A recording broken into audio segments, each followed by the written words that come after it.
fuck. I actually meant to change the description slightly before I did that, but whatever. That's a lot of boats back there, Jake. Oh. Huh? There's a lot of boats. Yes. They're toys. It's not like cool stuff, but it's. Did you assemble them yourself? No, that's what I mean. Like, it's not like a cool, like where it's like, like a ship in a bottle thing. It's. Have you heard of Playmobil? Nah. Okay, it's like Lego, but not. Okay. All right. Well, yeah, no, Jake is a child. But anyway, we are now live and as well as recording. So I'm going to welcome our listeners in to, what is this, episode 16? Meeting 16. Meeting 16. We always get that wrong. That's right. Meeting 16 of Junto Club, which is the Junto Club podcast, which is based on the efforts of Benjamin Franklin almost 300 years ago, which basically saw him along with a bunch of other men in some kind of weird fraternity basically gather on Friday evenings to discuss philosophy, science, politics, and issues of the day, gossip around town, in order to better themselves and better understand the world around them. So that's what we're trying to do here. So in an effort to better ourselves, today we're talking about games. Mm-hmm. Gaming. The important issues of today, okay? Yeah. All right. So should we take it away? Yeah, per usual, I guess we start with a quote from Benjamin Franklin that I don't really understand again. So today, the quote for this week is, quote, "Do not do that which you would not have known," end quote. Does it make sense to you guys at all? Let me smoke some more weed and I'll figure it out. That might be necessary. This one's tough. Repeat it one more time. Like Matt, I do it. Do not do that which you would not have known. I mean, is it saying like don't do something that you didn't know what would happen or something? I don't know. This could be in the realm of like, you talk about Warren Buffett and whatever, Charlie Munger or whatever his name is. And like, they talk about like investing in what you know. So Ben Franklin could have been talking about doing, like he's talking about French girls. That's what he's talking about. French. What's the second part of you would not have known? What does that mean? Does that mean that something that you don't know? You would not have known. So do something of which you would not have known? Yeah. So, I mean, so basically don't do something like that you wish you wouldn't have done. But I guess I do agree with Jake's interpretation. Maybe don't do anything that you don't know very well, right? If you don't understand it, don't do it. Or if you don't understand the consequence, don't do it. Right. We're talking about the guy who flew a kite into a lightning storm, right? Yeah. Yeah. Yeah.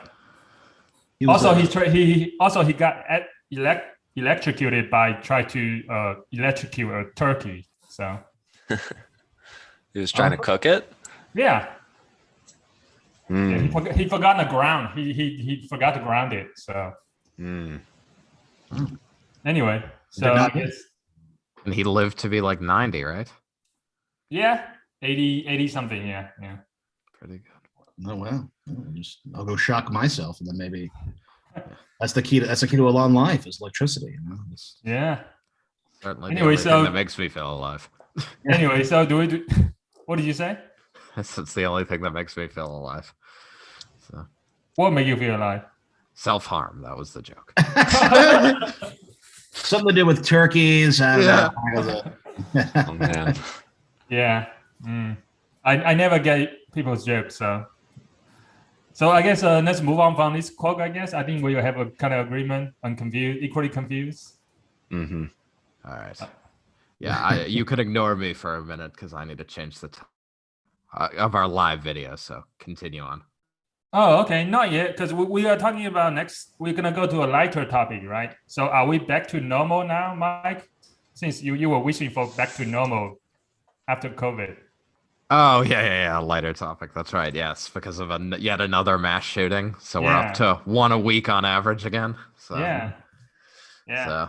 So back to normal. Yeah. So to fill in Jake, I guess we should have introduced Jake. Jake is our second repeated guest. So yeah. So last week I said like I feel like this is a return to normal after COVID, like with the shooting in Atlanta.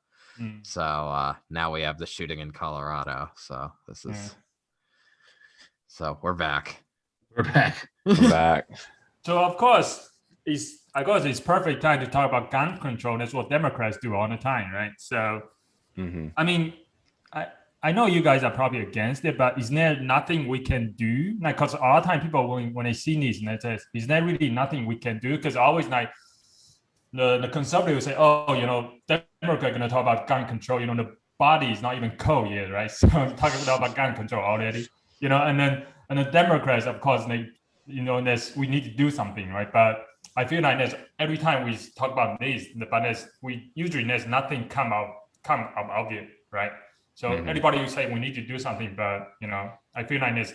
So yeah, my question is there nothing we can do actually? Because I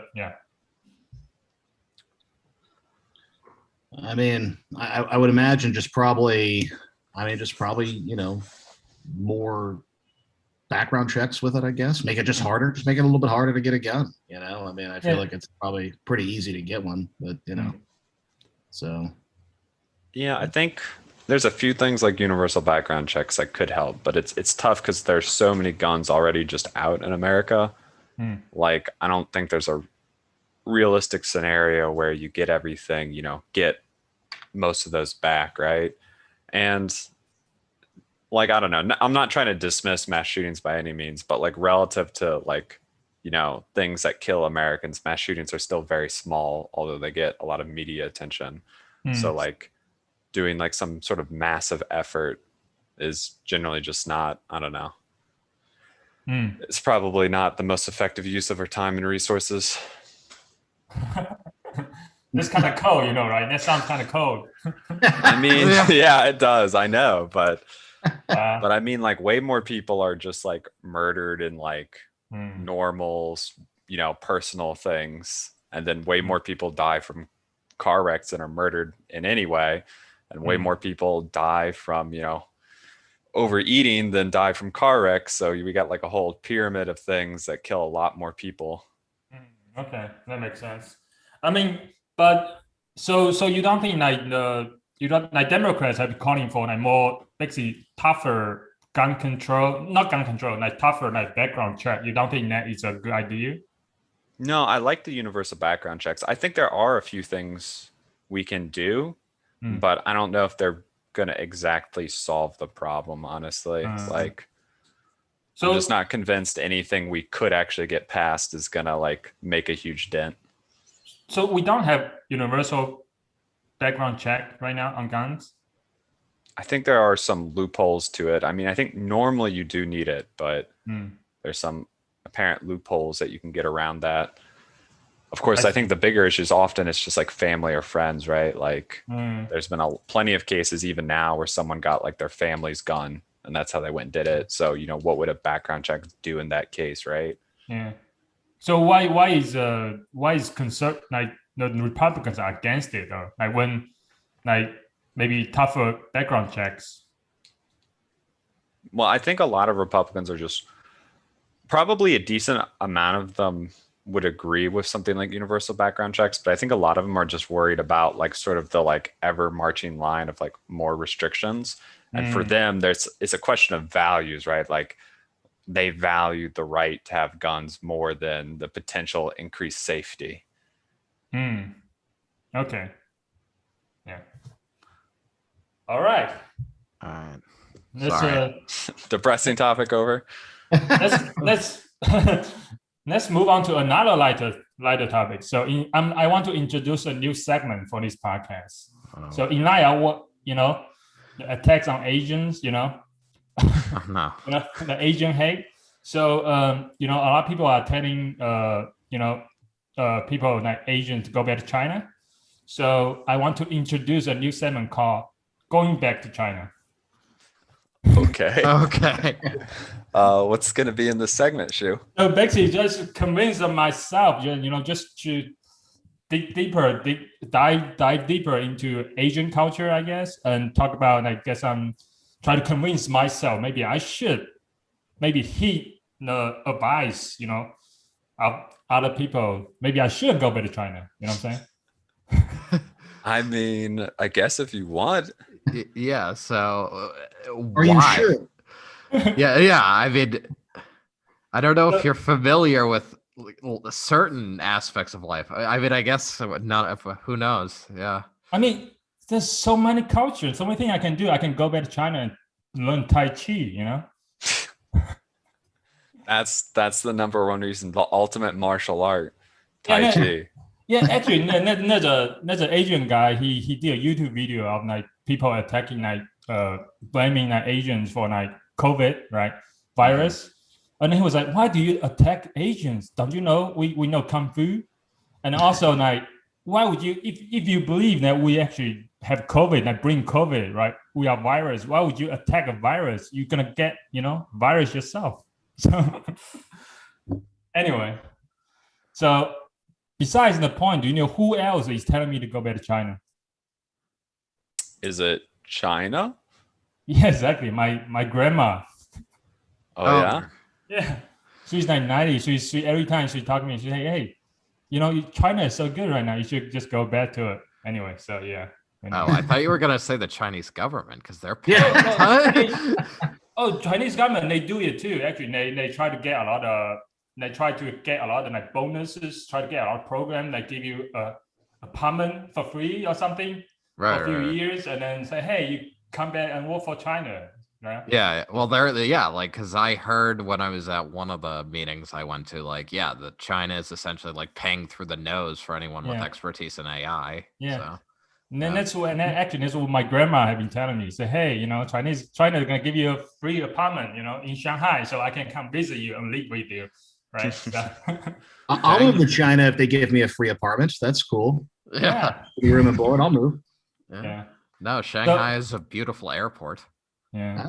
Shanghai would be cool to go. I'd love to go to Shanghai. It's awesome.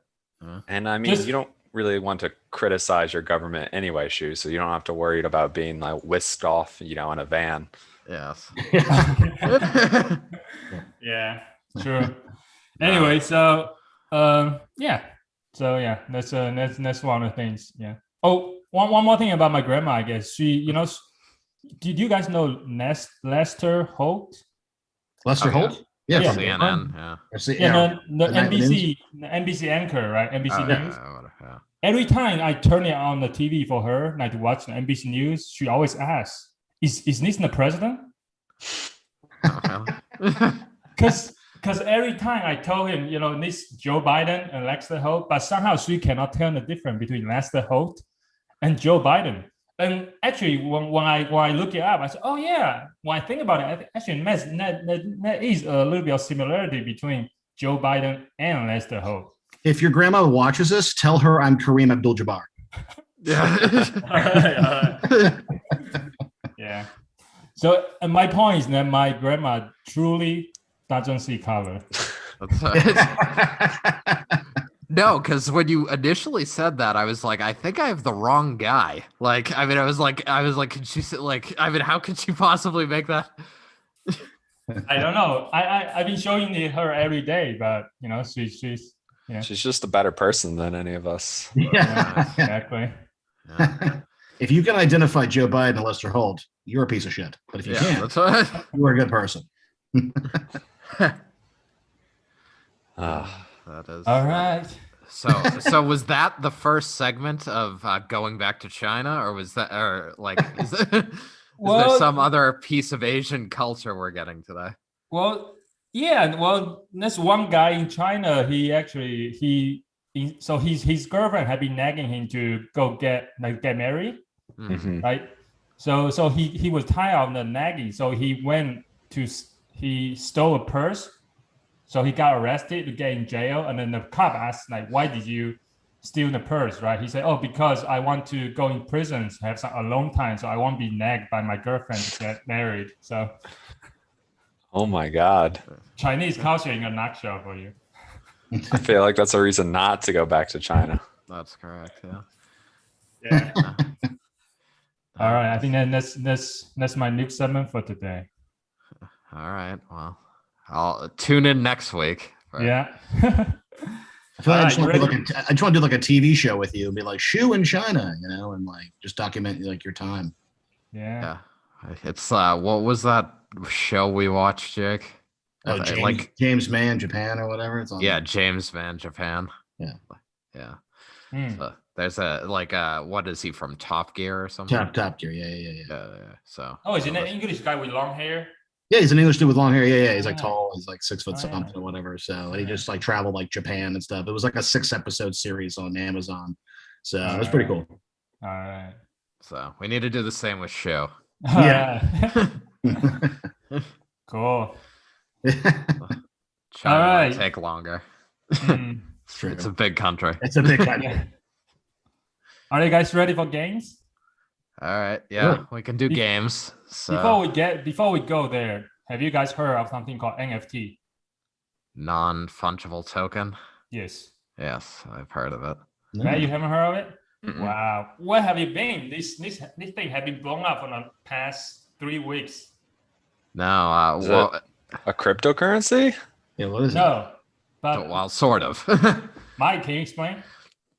Sure. So, I haven't looked into it a ton, but my understanding is essentially they're using the technology that's similar to what they use for cryptocurrency, like the blockchain technology, to essentially like make. So, for example, like there's like an image of the original tweet by who founded Twitter, Jack or whatever. Jack Dorsey. Yeah, Jack Dorsey. Yeah. So like Jack's first tweet ever, there's like an image of it. And essentially they can use like blockchain type technology to like say, this is the image of the first tweet ever on Twitter.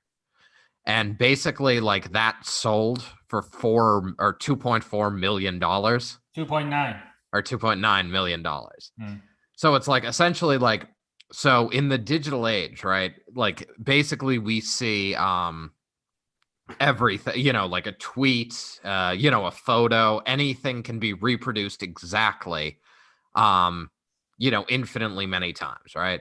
Right. So now, like, I guess non-fungible tokens is essentially like, I have the metadata to prove that this is like the image, or the video or the whatever that like the original of a digital thing. Okay, so it's not confirming like it hasn't been edited. It's just like this is the first copy that was ever made. Not the first copy is something that you can attach your ownership. You can have a name that I own this, right? Right. So, well, I mean, yes. So, I mean, you own, like, so it's attached. So, I mean, I'm trying to think if editing it would change anything, any aspect of it. But I mean, you can change it. Like when you sell it again, you can change the ownership. Like if you sell the art, like the tweet again, you change the name basically. You can change it. Yeah. Oh, okay. And there's a single copy that has the ownership. It's like, yeah, basically. Right. Yeah. So a single digital copy is designated as like, this the original. This is the original, right? Yeah. So okay. So does it make sense? Yeah, except for why you would care. Yeah. Because think about this. It's like every time in this, as Mike say, digital world, right? So I guess there's only you can basically duplicate anything you want, right? You make a digital painting, right? Basically an image, right? If on the internet, right, you can, and everybody can just grab it online, download it, right? There's no nothing called original, right? So NFT basically enables that. So an artist create a digital image, say, hey, this is the original. Anybody make a copy, right? But they are not it's going to be have no value, basically. You can put value into this original single one, right? It's not equivalent of like Da Vinci created original Mona Lisa, right? Because he painted, you have one single copy, right? Now NFT basically enables, or you can call it nifty, enables this in the digital world, right? And this is because everything is digital right now, digital future, right? So yeah. So I guess just a little bit basic in background on NFT. NFT, non-fungible token, is similar to the difference between that and Bitcoin is they use the same technology, blockchain, but the difference is that non-fungible means so fungible. Bitcoin is fungible because they can. One Bitcoin is the same as another Bitcoin, right? Yeah, and they can replaceable with each other. But non-fungible token, you cannot. There's only one unique copy of that, right? You cannot. One token, one NFT is different from the other NFT, basically. So that's the difference, right? Yeah. So there are a few things actually application of that. So you know Banksy, right? Banksy. Yeah.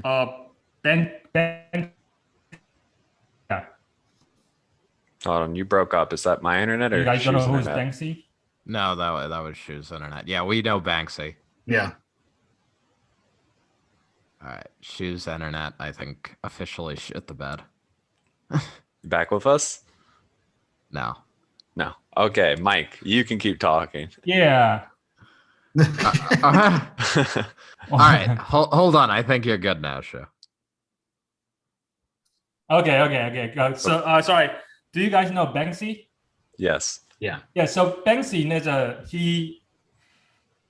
he actually have a painting called Morons, right? So basically, a group of guys bought that painting, right, and then burn it, and then take it, of course, turn it into a digital NFT token, and then sold it online for 100K, basically. So, they burned the original painting and then sold it, turned it into an NFT. just to basically take an image, digital image, I mean, aren't Banksy's paintings worth like substantially more than 100,000 though? Yeah, but I don't think that one was worth 100K. That one was probably yeah. Anyway, so that's one had. So basically NFT is enabling some kind of the art, is changing the digital art landscape, basically, right? So art now, it doesn't have to be physical, it can be just digital, right? And then people basically can put any value into it, right? Sure. Yeah. Now there's a big question about that essentially, like, will this be a new essentially way people can collect things, right? Yeah, it can be applied collectibles. Have you heard of something called NBA Top Shot? No? Wow. So basically, Jack Dorsey turned his tweet, right, and then turned it into NFT and then sold it for $2.9 million. Right. Now you can apply it to anything: a video, a podcast, an essay, right? Maybe like this video right now, this podcast right now, right? We can just turn this episode into NFT and sold it, right, to someone, hopefully for $1 million. But basically, NBA Top Shot, what it's doing, basically it's produced about NBA, right? You basically have turned those highlights, right? Like people highlights, like highlight videos, turn it into moments, and they sell those moments to people in a marketplace called NBA Top Shot, right? So you can go to NBA Top Shot right now to buy a moment, right? So actually, there's a LeBron James highlight video. Oh, I have heard of NFT. This, He just sold for like 200K. All right. So you know how there's people who like sell you the rights to like a star in another galaxy, right? Like you can go online and buy that. Yeah. Yeah. I feel like this is official, but yes. I feel like this is the same thing in that you're selling ownership to something that the concept of ownership doesn't even matter. It's kind of meaningless. I'm taking a knee-jerk anti-stance here. So like your ownership over one copy of a digital image that you claim is like the original is totally pointless. Now, people may pay for it and trade it around or whatever, but it's like, I mean, it's just ownership for the sake of ownership, right? Like the original copy, like the original is a copy anyway, and you're just specifying that one person has this ownership over an identical copy that there might be millions of on different computers. Yeah. I mean, if you make money, I guess you can't fault people being like, I can sell something that, otherwise I couldn't. But who's paying for this? Right. People who have too much money to burn, I guess. Like, Well, it's just like buying a star, is my opinion. Well, I would think, I mean, it sort of mirrors like the trading, so the trading card market, like, baseball cards, like hockey cards. I mean, it's essentially trying to recreate that. Exactly. And people say like, those types of cards, they had value because of their scarcity. But it's like, who cares? It's a picture of, I guess back then it would be like, Bobby Orr, I mean, that's an NHL person. So half of you probably don't know. Darryl Strawberry. Yeah. Darryl Strawberry rookie card. Yeah. So it's like, it's a physical item, but it's like, it's literally just a picture of a guy who is on TV all the time. And, his stats are on the back of the card. So it's like, I actually have a Darryl Strawberry card of him doing a bunch of blow with hookers. Yeah, that's actually. But those have value because there are people who want the physical cards, right? There are people who want it, and there's not enough of them, so they bid up their price, right? And that's just classic, buy, sell, okay, yes, supply demand. So that's like where that value comes from. Sure, but in this moment, people may want something that's allegedly the original digital copy of something. Yeah.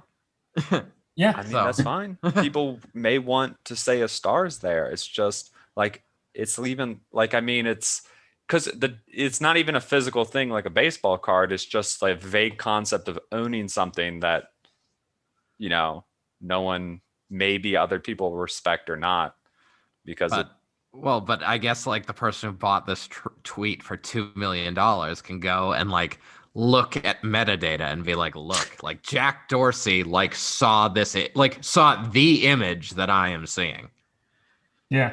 So any image, any copy of that image is as much the image he saw as the one they own. I agree with you, but that's what people think. So I mean, I imagine like at some point, like sort of when like the trading card, like baseball card, basketball card market, sort of the bottom fell out of it when I was like 15 or something. And I think it's because like eventually like they did just make too many copies of like every card.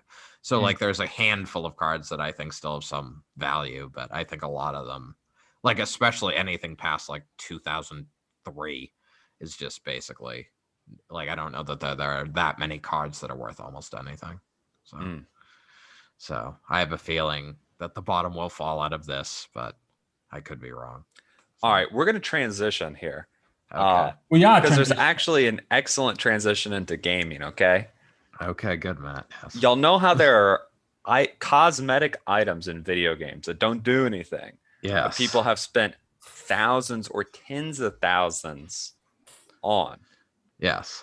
And these are more worthwhile than claiming the metadata over a screenshot, because at least you can then go into a game, like equip it, and then everyone's like, holy fuck, you're rich, or holy fuck, you're stupid, or I can't believe you have that, right? Like you get a social reaction from the other people playing the game who are like amazed you have, this amazing flaming hat or special gun or something, right? I would say it's the exact same. Actually, you just fall into my trap of perfect transition. All right. And that's why that's why I brought it up, right? Because we're talking about gaming, but that's why I'm talking about NFT, because that's exactly what happened to game industries right now is NFT, right?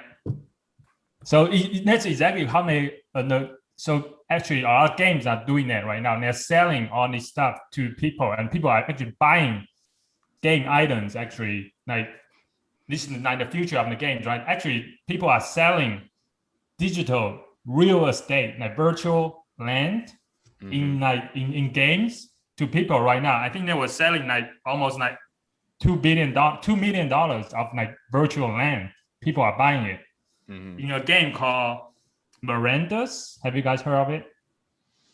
Anyway, it's a virtual game. Actually, it's a role-playing multiplayer game. Actually, like people can actually buy real estate there. Yeah, to own it. Yeah. What's it called again? Miranda's. Miranda's or Mirantis? Mirandus. Oh, Miranda's. Okay. Yeah. Miranda's. Sure. Yeah. Okay. So anyway, so that's exactly what's happening to games right now. So like, have you guys heard something called Cryptokitties? Kitties? Kitties, like cats? Yeah, exactly. So yeah, exactly. That is actually the first NFT, almost like the first version of NFT. In 2017, this company called Dapper Labs, they created something called Cryptokitty. Basically, you can breed and buy and sell, like, so you can breed a kitten, right, and then sell it basically, and people are actually buying it, right? And each kitten is unique because it's NFT, right? So you can actually go online right now. I think you can. I don't know. You can buy. You can, once you breed it, you can sell it, and someone can buy it, and sometimes can drive the price up. Stuff like that. So yeah, Cryptokitties. Check it out. Everybody love cats. Okay, so here's my issue with how you introduced NFT. So like in a video game, right, with your cosmetic skin, the value comes from the fact that few people will be able to use it, right? Yeah. So to me, what a lot of this NFT stuff sounds like is as if everyone could equip the same skin, but then like a few guys could be like, no, I actually have the original version, right? Oh no. And I can send you this thing that proves that mine's original. But if everyone could just equip it, no one would care who has the original or not. No. Actually, no, Matt. When you apply it to video games, what they do is they actually have a single thing, like you have a skin. You might design it yourself. You have armor. It can be a very, very just single one unique thing in that world. So that is owned by you. No. So that's right. That's when it works, and you could use an NFT for that, I guess. You don't need a NFT to do that though in a video game, but in the context of NFT for just like stuff online, right? Yeah. Like there's no way you stop other people from having the same thing. You just claiming that yours is original. So this is what I read about why NFT is very useful. Here, like for example, you get this very rare thing in the game, right? You pay for it, right? Mm-hmm. However, when the game shuts down, maybe the company shuts down, nobody plays the game anymore. You don't own it anymore because nothing maybe just disappear, I think, right? With the game. With NFT, you can own it forever. Even when the game shuts down, you still have this thing. So I'm not sure how that's gonna work. That's why I'm gonna ask you. Like you seem very skeptical about that. But anyway, that's a lot of people were talking about like NFT in games. That is in the future. Like you play some certain games, right? You get some items, right? You invest your time on it, right? You basically form emotional attachment. You put value into it, right? Once the game is over, right? On the game shut down, right? But with NFT, you still own it. You can still sell it on the marketplace. You can trade it with other people, stuff like that. Yeah. I mean, I feel like NFT is just taking what every industry that I don't understand and don't appreciate has done and just taking it into the digital world, right? So like, I mean, so skins in video games, like, so I mean, you can have like if you have an NFT, like skin in a video game that you've designed and everything, I mean, essentially like what that would be, it could be akin to is like a dress by a certain designer, right? Or like a suit by a certain, like, oh, here's my Armani, NFT, I have proof it's original. It's like I paid through the nose for it. It's like, here's my status symbol because my video game, I paid $10,000 to have my video game character look how I want it to look. Yeah. And like, I have evidence of that. Mm-hmm. So, and of course there can be knockoffs where people make like characters that have like the identical look, but they don't have like they essentially don't have the thing that the status symbol to hold in your face. Yeah. So, and I mean, it's the same thing. I mean, the car industry, you're paying for a name, it's like if you want to drive a Lamborghini, like that car may run as well as a Ford, but I mean, it's a Lamborghini, you have the name, I mean, it's a physical object, so it's very easy to make it like look slightly different or look very different.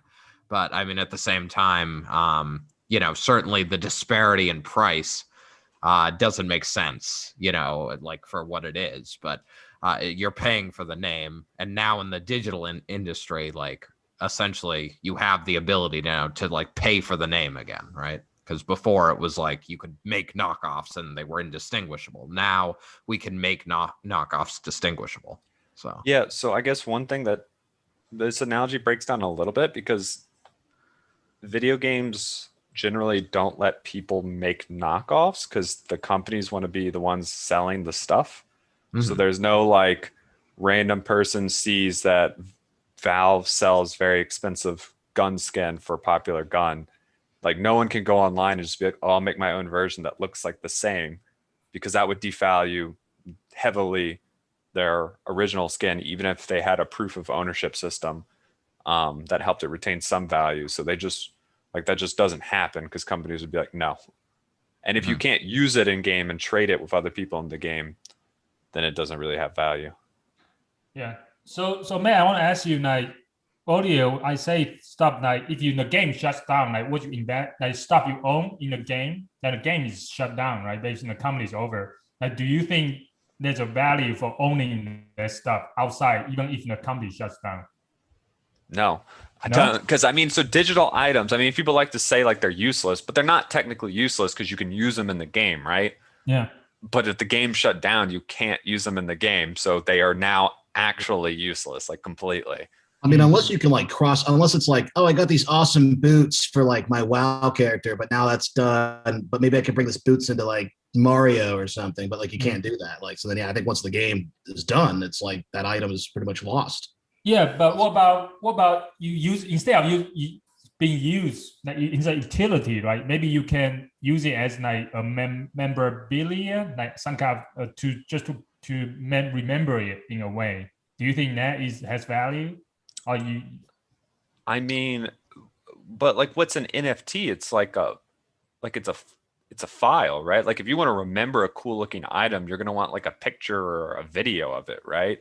Of it on your character, being like, look how cool I was back when I was the best WoW raider, in US East server or something, right? Like, I mean, maybe not. I mean, maybe like in the future, like, how like guys will have like their man cave with like sports memorabilia all around. Like in the future, maybe you'll walk into some guy's room and he'll be like, look at this computer. Like if you click this file, this is the metadata on, whatever. I mean, it's everything just is a file, like everything digitally just ones and zeros, right? Anyway, so I mean, what you have in the skins in the I don't know, Overwatch, right? It's still just a file, right? So you can move it around, right? Yeah, but players would be pissed if they wanted to look at their character and they got like hex code, blocks of hex code instead of like an image, right? Like you want it interpreted in a way that we see things visually. It makes me think of like someone, if you wanted to show off like you're proud of like a home you used to have, right? Your old family home, you sold it, whatever, but like you used to have it, you're proud of it. Would you have a picture of it, or would you have like a copy of the deed like up on the fireplace, right? Most people would put like a picture of the house and their family, not like the deed or the contract details, be like, here's page 13 where I initialed to confirm that I have insurance for floods. But yeah, if you have the NFT, you don't need to display all the data. You just have the skin, right? Like for skin, right? For the character, the avatar, right? But I mean, you don't like, what does it mean to have the skin? have the skin. You have some concept of ownership over this item. That's what you have. Generally, when people say they have the skin in a game, that means they can use the skin in the game. So I would argue that if the game shuts down, whether you have an NFT for it or not, you don't have the skin anymore. Because in any way of ownership that I think is relevant, you don't. But ownership is a subjective thing. It's a social construct, right? So we can make different ways of defining and interpreting it. So I understand that it could be to you could, to someone that could be them still owning it, but I wouldn't give that any weight personally. Okay. All right. From gamer's perspective. Okay, that's good. I am an authentic gamer, so this is my perspective. Wait, how many video games do you play, Jake? Like just in general, or like currently, or like, I mean, I'm probably not the biggest gamer of like, I get every sort of game that comes out and I play it, I mean, I like old school games. I mean, I got like a Raspberry Pi that has like just anything from like Atari to like, super to like Dreamcast essentially, so I'll play, like, I love all the old school stuff. But newer stuff, I'm a little picky. I like open world stuff. I'm like, I'm not going to be like, I never really played much Overwatch and stuff. And I'm also a console guy. Like I don't dabble much in PC, which I know that's usually a lot better than console stuff anyway.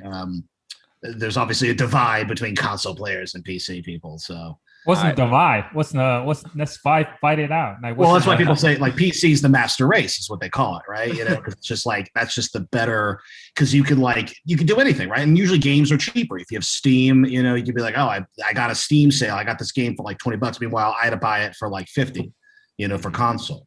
Now the plus side with console is like, oh, there's a funny meme where it's like, I have PC, you have console. It's like, yeah, but does your game run? Because like console, it's going to be pretty much working all the time, unless there's certain bugs in the game or whatever. But PC, there could be probably more. And Matt, I'm assuming you're more of a PC guy anyway, right? You nailed it. Absolutely.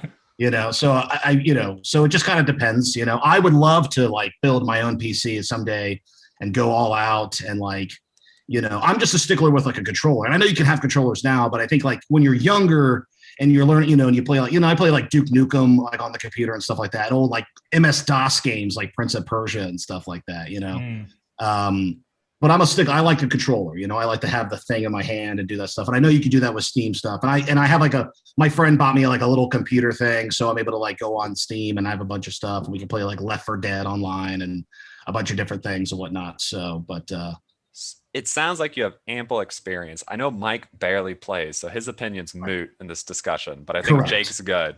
Yes. Also, it looked like Jake wanted to agree with me. So this I did. Well, because I absolutely agree that if you have a skin with this thing, and I understand with what you talk about with like, oh yeah, if I think it would have more value if it's like, oh yeah, I have the skin and I can use it on anything.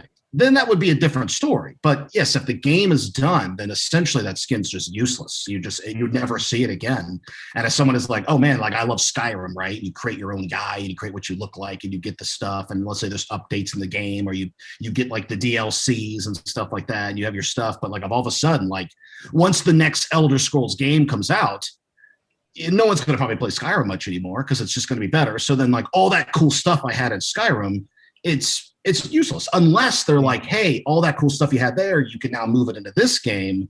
Then I think it adds a little bit more value. But essentially, once that game's gone, like it's just done. I mean, you can have it. I can go, oh, cool, man, I got the boots of Azura, and they're awesome. And I spent like 40, I bought it for like $100, the boots of Azura.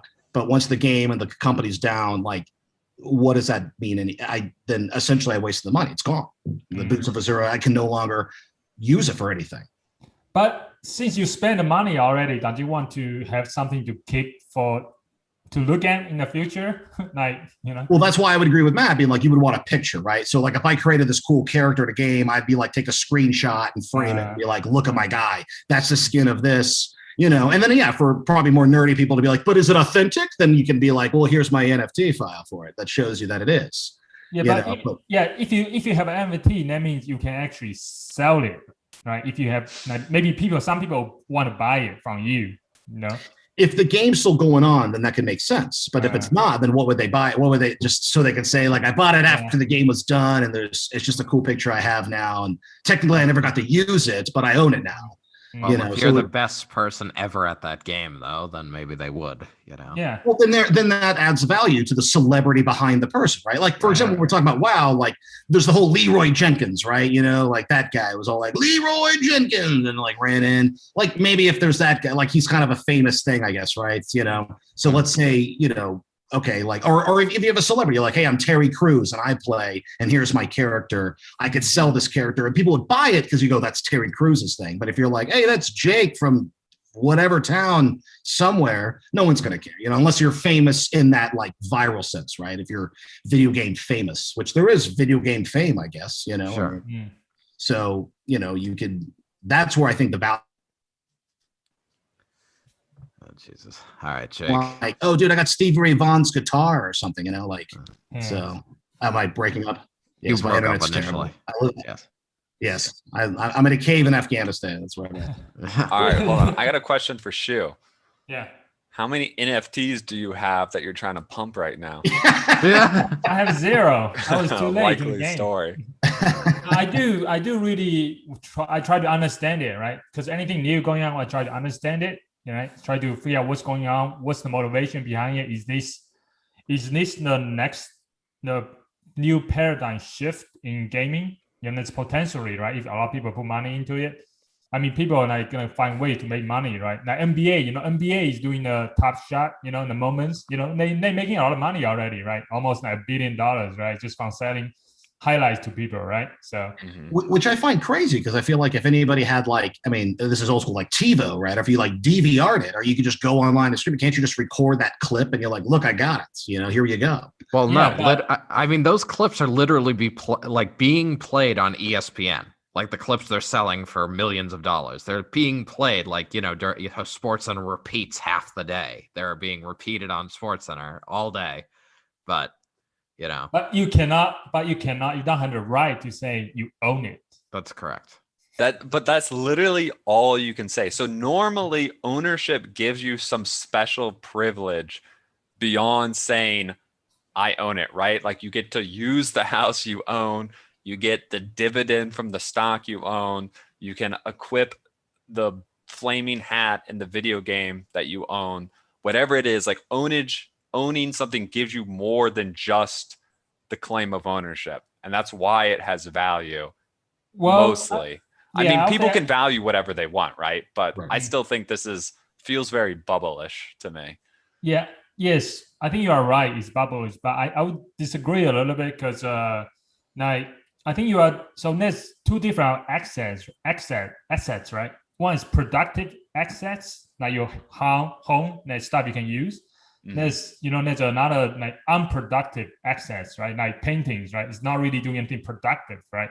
So I think this fall into that. Like, Mona Lisa, right? You can claim you own it, right? Someone own the original copy, but it doesn't really do anything except its value. And I don't know, $100 million. Well, that's what I'd say is it's sort of like in the art world, right? People give the thing value, what I mean? Exactly. So like if Jackson Pollock is going to go as much because people are going to go, I'm willing to pay for that. If they didn't, then there wouldn't be any value in it, so we give the thing the value essentially. So if it sells, then it sells because, that's the value you put into it. Or the group, whatever the community is, the art world, dictates what this is and what people are willing to buy for it. And if one day people are like, nah, I don't want that, that's not cool anymore, then you're like, oh crap, I spent $40,000 on this thing. I thought this was the next big thing, and I wanted to resell it for like double, make a profit. And now if people were like, nah, we're over that, then it loses its value essentially. Whereas games, it's a little bit different because some things can add useful things. Like I remember there was a story a long time ago when we're talking about, speaking of WoW, World of Warcraft, there was a dad that like used all his kids' like college fund to just buy items, but they give you something, I mean, yes, there's skins. Like EA Sports is terrible at doing this, like the pay for play sort of situation, and there's a lot of, even like Ubisoft does this as well. Like I love Assassin's Creed games, and yeah, you can go on and be like, hey, but you want this cool, like, Hell starter pack or something, you want to look awesome and have like the new horse and all this stuff. And it's like, you got to spend the money to buy it, but it doesn't add anything. It doesn't give you a skill in the game. It's just like, it looks cool. Maybe if it gives you skills, like a subtle thing, but again, it's just whatever value people put onto it, I guess. Yeah. So what about the land thing we were talking about earlier? Does that make sense for you guys? People like multiplayer virtual world game, and then people are selling the land. Right? That I can see, because again, it's people putting value, and it's also time. I think people also put like time as sort of a money thing. So if you're like, I've put a lot of time into making this land, all this stuff, like, what could you sell that for? And again, if people are willing to buy, then you have $1 billion dollars.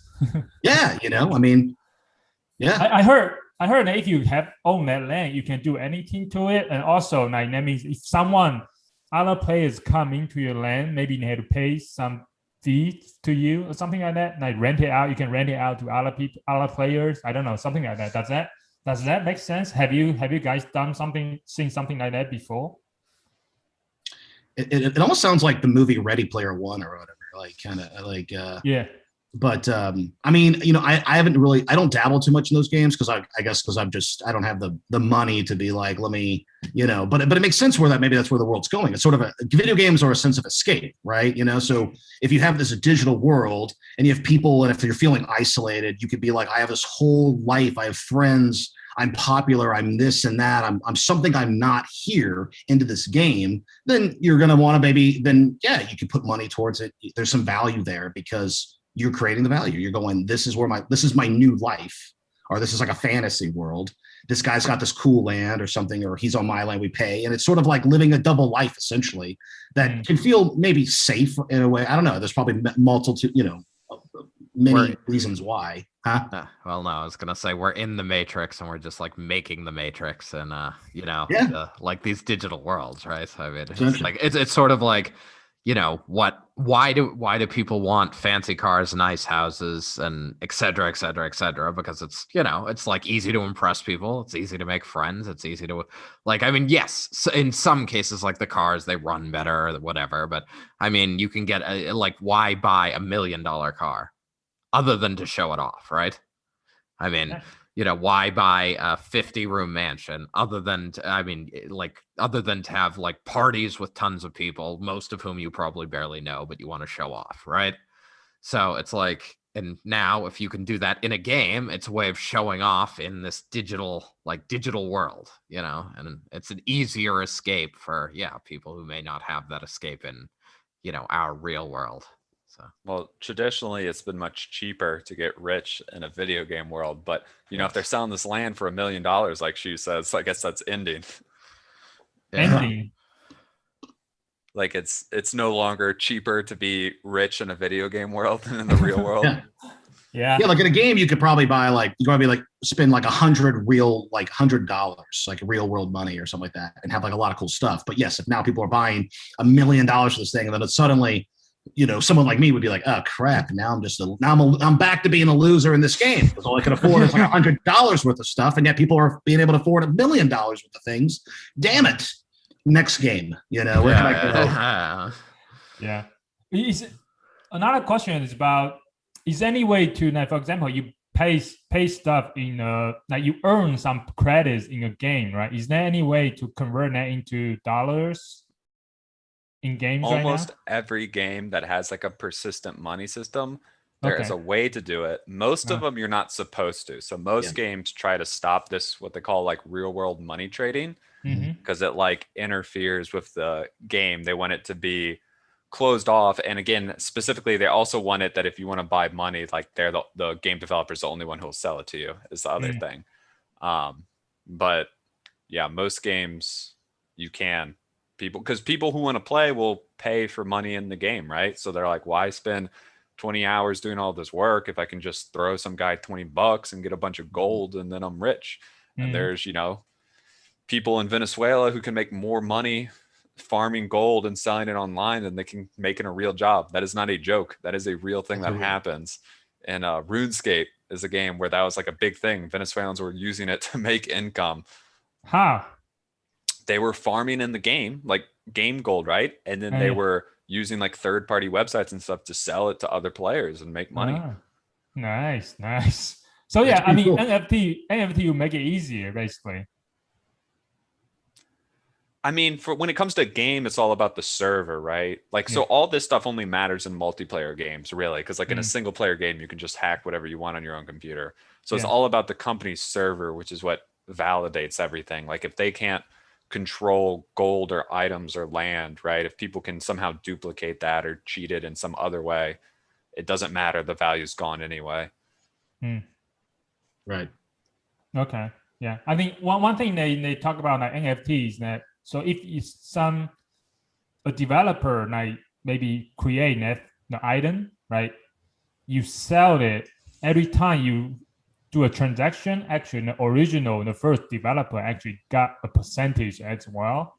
So then that's like to the like R, right? So that's why it's very popular in digital art right now, because the creator, whoever created the first digital art piece, the original creator actually got like 6% or 8% of the once every time is resales, right? So so that's a good way for artists to get paid, right? Also, I think you can also might be able to do it for, I don't know, improv as well. I don't know how, but you might be able to do it. Whoever's buying improv, if you're buying improv shows, get help. I got 3 nickels I'm really ready to put down on one of Mike's improv jokes right now. Higher bids. Careful, man. That's a little too pricey. You that's right. You can maybe take a couple of those nickels away. Yeah. It might be just a few shillings, if anything. That's what it's worth. Yeah. Half a penny. Half a penny, exactly. So Jay, you're talking about you were a console player. So do you have PS5 right now? I don't. You know what's? Yeah, I'm on Xbox. I don't even have the newest one. I have just Xbox One right now. So, but I always loved PlayStation. I had the first PlayStation and PlayStation 2. And the only reason why I ever went to Xbox was because one of my favorite games on PlayStation 1 was this game called Tenchu Stealth Assassins, where you're like this ninja, and it's just awesome. And it was always for PlayStation, but then once like 360 came out, it wasn't available anymore on PlayStation. So I literally gave my old PlayStation 2 and like games, traded it in, got like a refurbished 360 so I can get Tenchu Z, which was the next like gen of Tenchu, this ninja video game that I just absolutely loved. So that's the only reason why I ever went away from PlayStation. Otherwise, I would love to have PlayStation. Frankly, I'd love to have like both. Would be pretty cool. So, but I can't afford that. Not yet. What's your favorite like game in childhood? Oh, I mean, when I was, gosh, that's a tough call. I mean, I grew up on like the Super Nintendo stuff and regular Nintendo. I mean, like Mario was great, Sonic, and I had like the Sega, that's a tough call, man. What like my favorite as a kid? I mean, I'd probably say Tenchu Stealth Assassins, even though I was probably like a preteen when that came out, I guess. Yeah. So, but I'll count that. I mean, I don't know. I just love ninjas and stuff. So I was like, this is cool. So It was a fun game. You mentioned Mario. Like, do you guys know why Super Mario is so popular? Like everybody knows it, right? I would guess just really good advertising. Maybe. I mean, maybe it just was just such an iconic thing back when it came out, the first one. Yeah. And then just capitalizing it as kids, right? It's a young thing. So, and even adults. So it's got such a wide range. Like you could be 5 or you could be 55 and you can love Mario. So maybe that's why it's just such a beloved game, I guess. It was one of the, maybe not, you can't even really count as one of the firsts, but it's definitely probably one of the first maybe mainstream type of platformers. I mean, you could probably go back in history and find ones before that, but I just feel like Mario might have just became the most popular, I guess. And it sort of, I guess Mario, they also like very early on, like took the same characters and like spread them out across like many different like storylines and like, so they were almost like fleshed out characters, like, because I mean, it was, I think early on there was like a Donkey Kong game, there was Mario Party, like it was. Well, Donkey Kong was like the Donkey Kong game was like the first time you ever saw like Mario, right? The old right.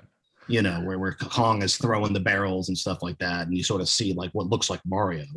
Right. So I mean, it was sort of I mean, I know there are other examples of this that are escaping me, but oh yeah, like when Happy Days first started, like the Fonz was supposed to be a like a very minor character, and everyone, like I think in the first season they picked up like, oh, like through focus groups or whatever, they were like, oh, everyone likes him, so he became like the focal point of the show to drive like the next 8 seasons or whatever. So Yeah. For a second, I'm like, there's a Happy Days video game. I would didn't play know it. about that. I would play that Happy Days video game. It'd be great. no, Yeah. but I guess. All right, man. What's your favorite childhood game? I played a lot of games throughout my childhood. I don't know. I guess I could mention like the original Counter-Strike or Dota both took up a lot of time when I was younger. So those could be a couple, or maybe Super Smash Brothers 64, the original. That was a good one. Played it a lot when I was younger, and then played it again like when I was in college. For some reason, like half the people in my undergrad were into that game, and several people brought N64s, even though like the Nintendo Wii was out at that point, or maybe even something after that. But we were all like getting on the OG on our N64 and playing. Heck yeah. It's different. It's a different, I feel like it's a much different game, it feels. It has a different feel. It's really fun though. It's good for spiking, where when people are coming back, you can hit them down and make them die real fast. In later games, they made that much harder and gave people a lot better ways to like get back onto the platform, which maybe is more fair, but it's so satisfying to just like slam someone down like that. Oh yeah, absolutely. All right. All right, I think I'm gonna ask one question before I hand it over to Mike. I think he has a bunch of questions. I guess what do you guys like about playing video games? I guess it's kind of a stupid question, but yeah. I like the competitive challenge, and I really like figuring out my own kind of strategies and methods. Like I am competitive, but I'm not the sort of person who like looks up what's the like meta way of like what's everyone doing that's best. I really like finding my own thing, my own little way to do things. So like playing the weird character people don't play, using the items people don't use, and seeing like doing well with that. I think that's really fun. That's me. That's cool. No, I think that, yeah. I mean, I think for me, I like the competitive nature too, and it's like a problem solving thing when you play games, and obviously depending on the game, I guess. But yeah, and I like the fantasy aspect, right? The sort of like escapism, I mean, that's why I like a lot of like games where like Skyrim, like Bethesda, where you can like create your own player, create what you look like, because then you're like, cool, what's my story? What's my guy like? Those role-playing games, do you want to be like a thief or like a knight or something, like a fighter or like cleric or something like that? And so I just like that escapism and that like sort of the fantasy world of it all. And then, yeah, the problem solving, figuring out, just different ways to play the game essentially. So, but like I said, that's depending on the game you play. But if you're playing like a sports game, I mean, maybe you're just doing like what's kind of, maybe I'm going to do different plays or something. But for the most part, that's what I love about it. It's just good escape. It's a good, I don't know. You bring up something that's important for these topics. Is I feel like a lot of times people are like, yeah, games and people who play them, but like games are so broad. Yes. Like the things you can do and the reasons people play them are just like completely different, right? Some people, it's for like a story that's almost like a visual novel that you interact with, and then that's like on the complete flip side of people who are just playing to compete against someone, versus someone who's like doing something creative like Minecraft, right, where they just want to go build stuff on their own, just kind of unstructured. And then there's a lot more stuff beyond that. Yeah, no, it's true. I mean, like, yeah, like the Telltale games essentially, which is just you're watching it's just like a movie, but you just make like decisions that your character will make or whatever like that, so it's like, should you go through the woods or go through the cabin or go through like the house or something, and so you have those, and yeah, you have platform games, which is like, you want to collect things. So everyone has like a different mission with like what they like to play, what they kind of, like Matt, what kind of game, like what games do you like right now? What games are you really into? Like what kind of games? I mean, multiplayer online stuff is generally my shindig. There, and then lots of stuff within that. So it could be shooters, it could be MOBAs, it could be MMORPGs. But if I'm like playing against other people online, I'm happy. Okay, cool. Cool. I'm disappointed you're not mentioning Overwatch. You don't play Overwatch anymore? That's a shooter. That's multiplayer online. That is within the categories. But no, I have not played Overwatch for like a couple of years now. Oh, That did consume a few years of my life. That was what I was playing like every day. And I got pretty good at it. But, you know, Overwatch 2 is going to come out eventually. Overwatch 1's kind of just been sit and stale. I don't want to hate on it, but I think most people are just waiting for the next one because. The last big like MMO I've tried was I remember I think it was probably like Battlefront. I got like Star Wars Battlefront, and when I'm just playing with like something like that with a bunch of people, like I don't always have the time to sit and like and you just get killed all the time, and I'm like, I just get destroyed by like probably some like 5-year-old in Minnesota or somewhere like that, and I'm just like, God, you know, he's telling me he's banging my mom, and I'm like, go for it. I mean, that's the authentic experience. Come on. Exactly. I know. That's what you got to. That's you know, if you don't want to like swat some stranger across the world, then you know you're not doing it right. Yeah. Well, what about you, Shu? Do you like to play video games? Do you? Yeah, I haven't played in a long time, but my first exposure video game is more like Super Mario kind of in a way. But you know, I grew up in China, so I didn't have TV or I don't have console anything. So that's why I really love to play, but you know, my Chinese parents they always like look down on games like the distraction. So they usually like don't want kids to play games. Also, I don't have the money to buy video games either. So both, you know. So that's why I was. But it was fun. So and then as I get older, I guess I didn't really. I would just when I came to the US, I was mostly focused on study as well. So I didn't really get into play games, even though I want to, but yeah.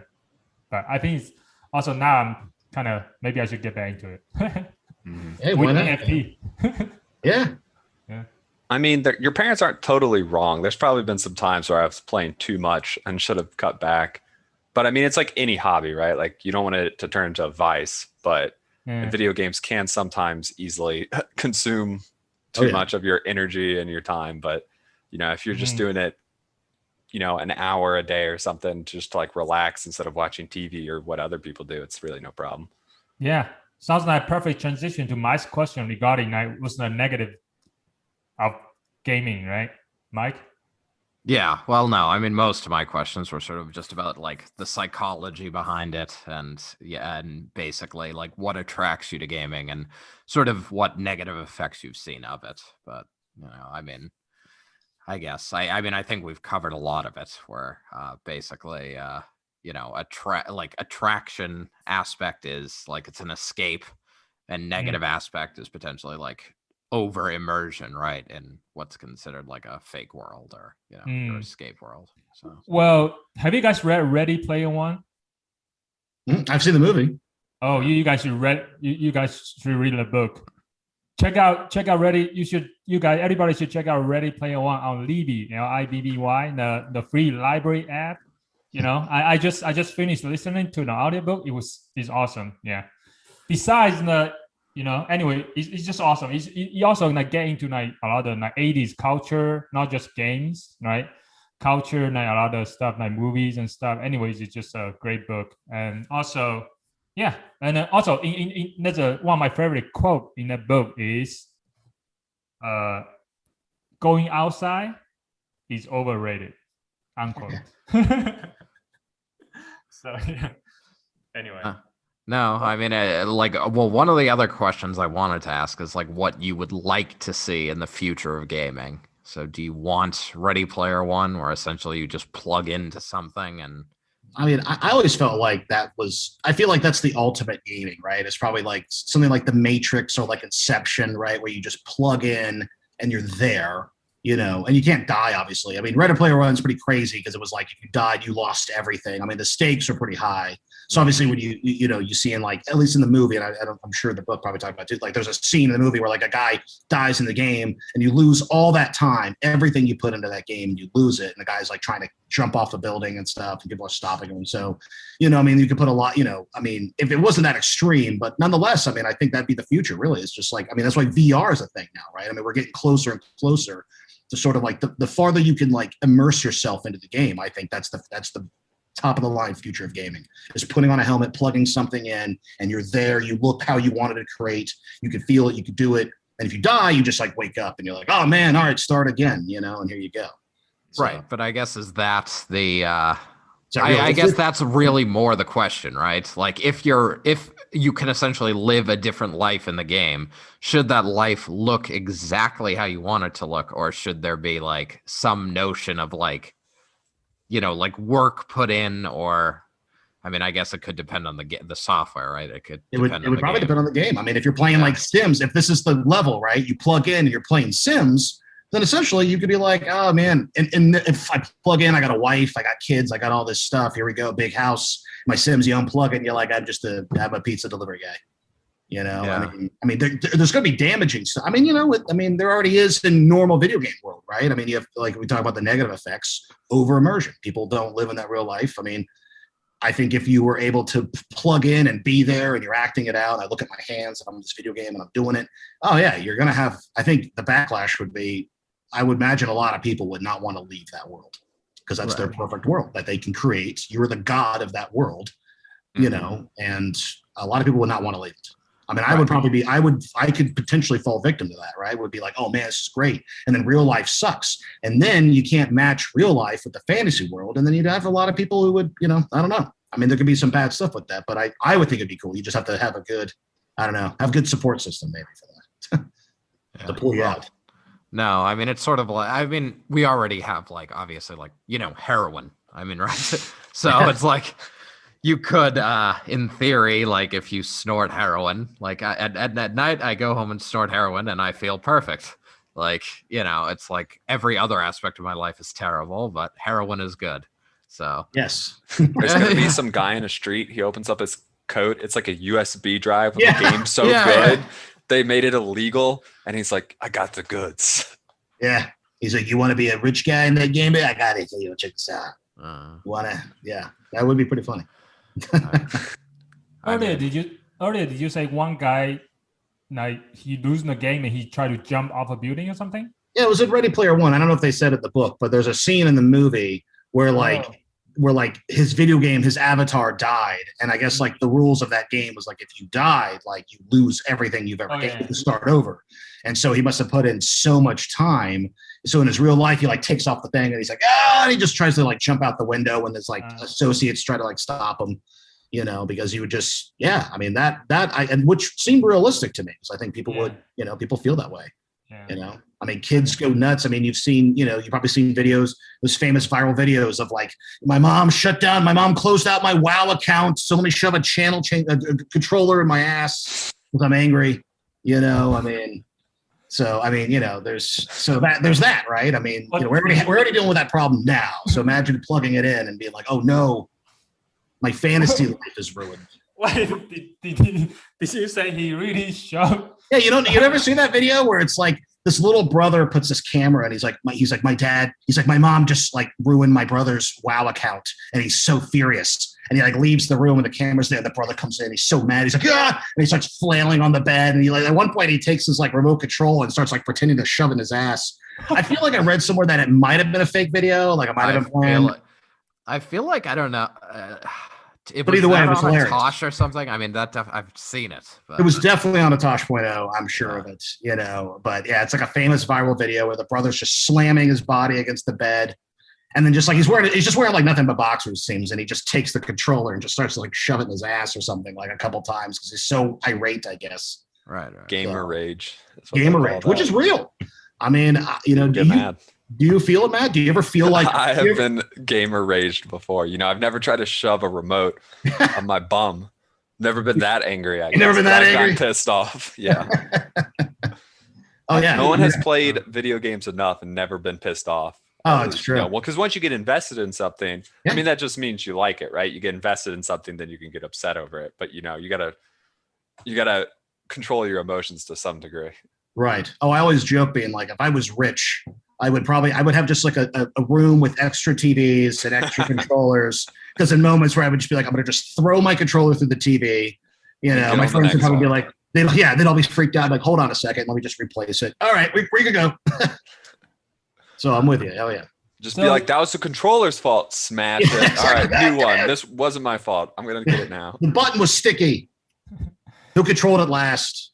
Wash your hands next time you touch my controllers. So to me, actually, that sounds to me is a positive thing, because the reason is that it sounds like in the gaming, right? So you say you getting angry, right? Really angry, like when you lose a game, like not because you are emotionally attached. To me, that sounds like a positive thing, because sounds like a safe place to kind of to expose to those kind of emotion as well. So if you are aware of it, you actually maybe you can next time, if you are aware, right, you can actually.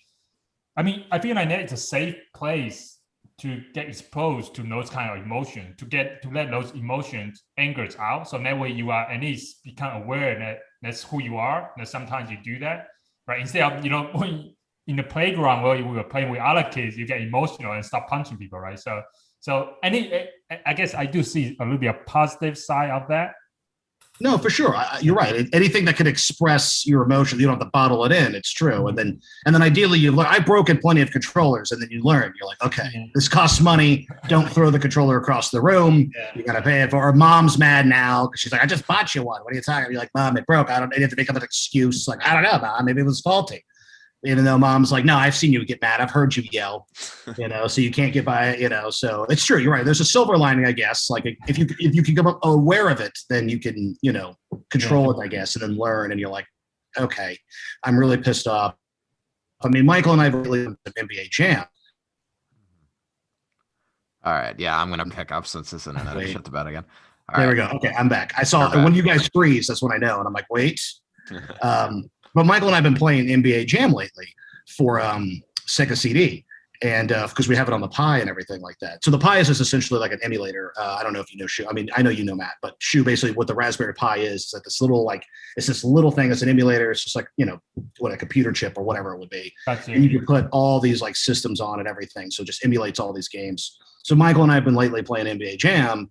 And it angers us for sure, because the computer system will Michael and I can be up. We'll be like, oh my God, we're about to win. And then it'll be like 2 seconds left and the computer will land like a full court 3-point shot that really should be really rare to get. But the computer just somehow is like, we don't want to lose. And then we'll lose.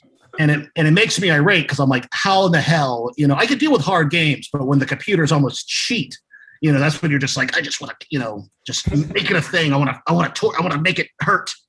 Right. Well, yeah, I guess. Programmer 30 years ago was like, this is going to be hilarious. All right, if you're down by 2, computer gets a full shot goal, 50% odds.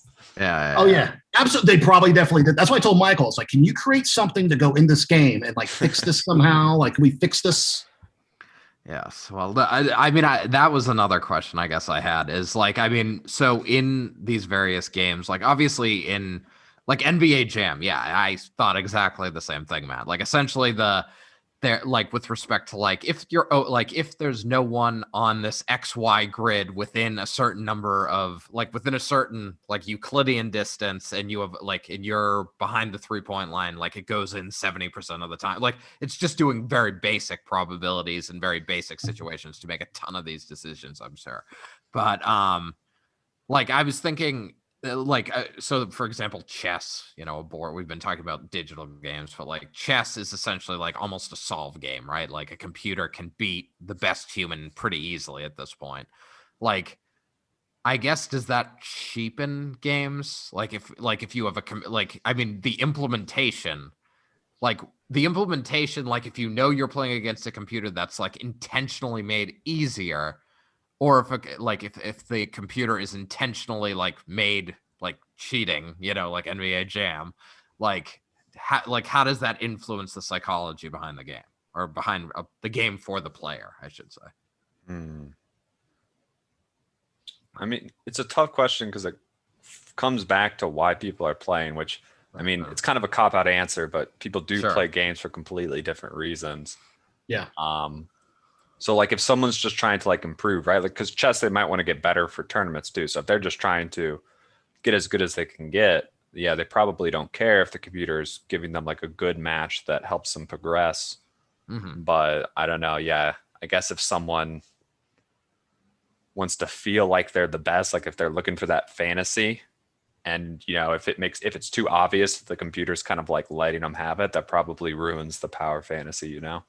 I think you need like a balance, right? Because it's sort of like, speaking of psychology, there needs to be a reward, right? Because otherwise you're going to stop playing it. If you never win, I mean, yes, you'll start off, you want to learn something, but then eventually if you never get that like reward system that that rush of feeling like I beat this, then like you probably give up on it. So then you need that balance. Games need those balance of like, yes, if it's not a challenge enough, then there's no fun to it. But if it's too challenging, there's no fun. I'm not winning, or I'm winning too much. So that's why there's like a lot of games will have difficulty settings and stuff like that. You could be like, that's why, like Matt said, a lot of people play games differently. Some people just want an easy to the difficulty level, easy, and I just want to have fun with it. I don't want much of a challenge. I just want to chill and escape, and here you go. And then some people are like, put it on like manic, like crazy, very difficulty, highest difficulty, and it's like a challenge. And then that's their own little reward too. Is like, I beat the computer, I beat this. And so, but I think there needs to be that balance always. Like if you never win, you'll get tired of it. I think any person, you just would. You could do that chess. If you're the best chess player in the world, you want to beat that computer and you play it a million times, eventually you're just going to have to give up because you're just going to go nuts because you're going to feel like it's impossible. Right. Well, no, I mean, I think it's just interesting because what I was thinking was exactly that, like with the reward systems of people's brains and, in a way, how simple they are, right? Because I mean, like literally, like for example, casinos have run studies, and like to keep people spending money at on a slot machine. So it's like like the slot machine, like you win, you bet $3 a pull, like even if you win $1, like they're gonna put like a monkey dancing up there, like you won $1, congratulations, and that's gonna give you a dopamine hit, like right, whether you realize it or not. Or it's like, they're going to like have the reels as they go around stop in a position that's like very close to a jackpot, right? So it's like you can see the 3 things you need to align to get a jackpot like on the reel. It just isn't on the line. And they'll light them up, but they won't, it's not a jackpot. So, but it's like, and you'll feel like, oh, I'm so close to accomplishing, to getting money, which, obviously leads down the dopamine hit path further. But like, so I mean, basically it is like, that's, I guess what I try to think about is like, these games are doing something for so many people, but if you like take a step back, it's like, if you are the greatest Pac-Man player of all time, like, why does that matter? Like, and it's like, I guess because there's a score in the corner and your score beats every other score, and that's enough. I mean, but and I guess it's because in a way we haven't, like back in the day, it's like, I mean, what gave you dopamine, like before when you were struggling to survive, right? It's like, oh, I killed something huge, and and I can know me and the people I'm taking care of and the 3 wives I have can be fed forever. Or be fed for the through the cold season. So now it's like you're just sort of recreating, like you're essentially trying to recreate, or have something telling you you're doing a good job because we can be fed and eat all the time without any like real successes, right? So I mean, I don't know, I think it's interesting because like, yeah, I mean, I don't play video games, but it's like it's like I like gambling, and it's like so I get the dopamine hit. So I mean, you're playing a real game. Yeah. Yes. Well, I mean, it's like the money aspect obviously has more real consequence. Like, so when I see the monkey dancing, I'm like, oh, I'm close to doing something good, because I'm 1 pull away from potentially being rich. But I mean, I guess these other things like, the feedback of like the opponent on the screen saying, oh, you're great, because you defeated me. It's like that's to some degree the monkey dancing. So, yeah. So Mike, why don't you play games? I mean, I guess I really just grew, like, I mean, it just got to a point when I was like, I mean, I played tons of games growing up, but I guess by the time when I got to be like 13 or so, I just got into like sports more seriously and school more seriously. So, cause I was like, this is what I need to do to be successful. So, I guess like, and video games were fun, but like anytime I played video games after that, it was often like something that I could see myself doing in real life, like it was sports or like something competitive like that, and something I was already like familiar with the strategy a little bit.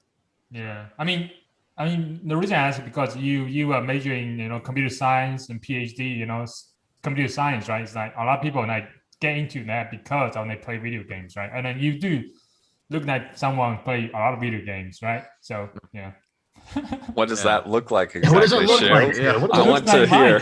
He looks like Mike. I don't see him as a athlete, but he actually is, So he's deceptive. Yikes, he said it. Yeah. You don't look like an athlete, Mike. Michael, you don't look like an athlete, but now that you said it, you still don't look like an athlete. But you don't play video games, so she just doesn't understand why Mike still looks like that. Yeah. Exactly. Truth came out. No. But yeah, I don't know. I guess I should have kept up with it, but I didn't. I think you're doing all right. Expand my horizons. I mean, get into online poker. That's like kind of the mix between video games and gambling. Online poker is tough. Like in-person poker, I have an appreciation for, because there's skills in in-person poker where it's like you have to be able to read your opponent, right? Online poker, it's pure there's cheating, involved, right? They got the computer telling them the optimal play. Yeah, exactly. I mean, you could, exactly. It's essentially just like, I mean, I guess in online poker, I guess if I played enough, like I could play a bunch of small stakes games and like model the like randomness of the cards, and then like as long as the high stakes game use that same like randomness, I could potentially win in that way. But otherwise, I'm just shit out of luck. So. All right, Junto Poker Club is coming soon as well. That's right. We need to bring it back. We were playing like Texas Hold'em poker games before, right? We did a few. Yeah, I think we stopped after Matt lost. It was just too unlucky. It wasn't fair, so I quit. Well, what you're talking about, it was skill. I basically get all your money. I thought you lost the last time we played too. No, I think I and the other guy basically, I think you and Mike probably lost, and Kid lost most. I've lost both times I've played. I've been way up, and then I've just bet really heavy for because we need to make this we need to make it more interesting. We played like $10 worth of poker. So. What you talking about? I mean, not all of us have so much loose money to throw around, Mike. Yeah, exactly, Michael. Yeah, he's like, I don't even care. It's just $20. Well, no, $3 is a buy-in, Jake. So you can come. Okay, cool. I'll be out the first game. I'll be like, I don't know. You get one token. Yeah. No. On Bitcoin. I'll be like, I'm good. Yeah, if there's one Bitcoin, I'm good here. All right. Yeah. I got my dopamine rush. I'm fine. That's all I did. Yeah. No. Well, I don't know. We'll go back to it, and our buy-in should be more than $5. All right. You could buy in for all of us. How about that? Yeah. I like that idea. Yeah. So if we win, we still get your money. But if you win, you just get back your money. That's right. I'm all the risk and not the reward. Yeah. All right. Going to the in-person game. Do you guys play Dungeons and Dragons? No, I've never played it. Yeah. No, I mean, I'd actually really like to. I'd like to try it, honestly, because I think it'd be kind of interesting and fun. I mean, it's like, it's still adventure based, and it's sort of like role playing and kind of playing pretend. So it's sort of like it's familiar with like improv, with like what Michael and I do, right? I mean, you're getting into this mind of a character and like what would you do? And I very much like that, I guess. So I like the storytelling aspect of like, here's my character, I created the guy, here's the backstory, and then what decisions do I make based on what like the dungeon master gives me. So I would actually really enjoy playing something like that. I think that would be fun. So it's just a matter of finding like which actually nowadays, it's so funny how nowadays like Dungeons and Dragons is cool now. D&D is cool now. And I bet you there's people in this world that are probably like, I never would thought that I would live in a world where D&D was considered cool. And now it's cool. Nerd culture is like, it's cool now, right? Before it's not in my world, Jake. Yeah, well, that's true. Well, that's fair, Michael. That reminds me, actually, the first time I heard it in high school or something in Dungeons and Dragons. I was like, I was imagining some, people playing cards in a dungeon, like in a basement somewhere, right? I was like, why would you do that? It sounds very, I don't know, weird. Well, it is played in isolated. basements a lot, isn't it? Yeah. What? Thought it was played in the basement a lot. I Yeah. feel like that's the traditional idea, but Well, if you had an uncle who loved you, Shu. Yeah. What? what? Nothing. What did you say? I feel like I might know where you're going with this, Of but course, you it was a know where- molestation joke. You know where he's going with it. Yeah.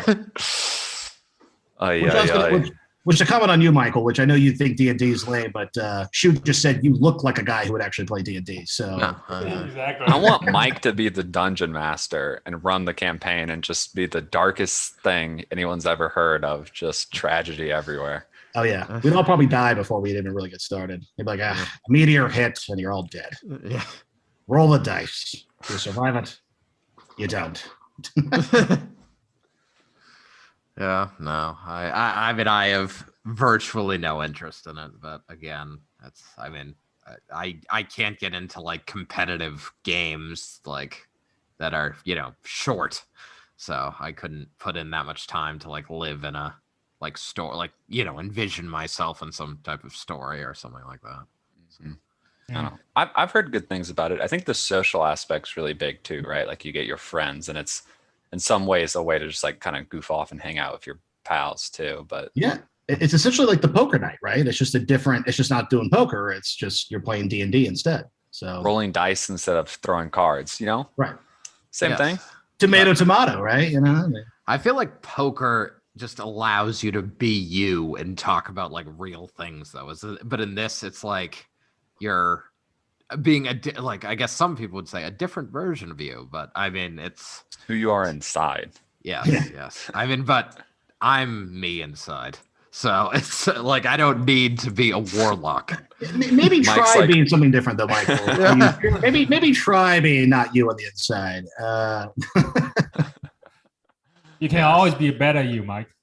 That's true. No, I think the world can accept me. I'm fine. Mike's character sheet, it's like human, middle-aged, good job, doesn't look like he plays video games. Like that's his Yeah. improvement. That's He's like, my- I'm gonna be the me I always wanted to be. Yeah, I look athletic now. Same everything else. 8-pack abs, perfect. Looks like an Adonis. Yes. I mean, and I guess that is part, like I have trouble suspending disbelief. That is part of the reason I did. Like, I mean, like, because even like part of me that, like, I enjoy movies where I'm like, oh, I could see that happening.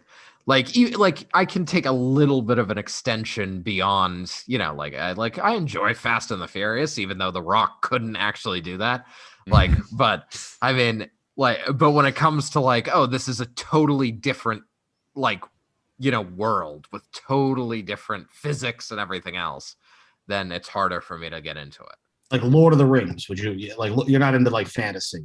Correct. Yes, I watched Lord of the Rings because I was considerably younger then, but but yeah, that's part of the reason I didn't get into Game of Thrones or anything like that. So Well, you could get into games that are less story and world based and more just mechanics and gameplay based, right? Like then it doesn't matter whether the world is realistic or whatever, right? It's just about like, oh, can you beat either the person or the game, right? It's just like a challenge. That might be more your speed then, sure, yeah, because you don't have to care about role playing as a dwarf or something. Like what? Like card games, like Magic or something, right? Maybe something you don't really. There's no immersiveness, right? It's just a matter of like the mechanic of the cards and like what Sure. card does what, and like can this beat this thing or whatever, Right. Well, that's why. I mean, I grew up playing like more like standard card games. Like canasta, bridge, cribbage. Like, so, yes, Jake. Hey, and if you open those Magic the Gathering packs, it's kind of like gambling, right? Because you pay like a few bucks and you're hoping that you get the big hit. Maybe that's what you need to try. So then you can really look like a guy. So when you go, I collect Magic the Gathering cards, people are like, I'm not surprised. Yeah, exactly. You look like a guy who would. I just need to match my look with my, match my look with my hobbies, right? Yes. That's Or perceived say. hobbies. Yes, yes. All right. All right. Should we wrap? I think we've been going about an hour and a half. So. Yeah, I The think sun, the sun's going down on Shu's computer. You've got yeah, your exactly. screen is getting darker. Like, I was worried about mine doing that, but yours has like gotten progressively darker as the show has gone on. Oh yeah. Shu's environment looks like a dungeon. There we go. I Yeah. am here. Yeah. So, Anyway, yeah, that's I think that's good. I think Mike, you want to wrap it up for this Sure. week? well, I mean, I don't know that we still like this is episode 16 and we still don't have a good sign off, but since we actually are now streaming on YouTube and Facebook, 5 p.m.s on Thursdays for now, that may change, but if so, look for us going live there. But now I can say, just like I did last week, we are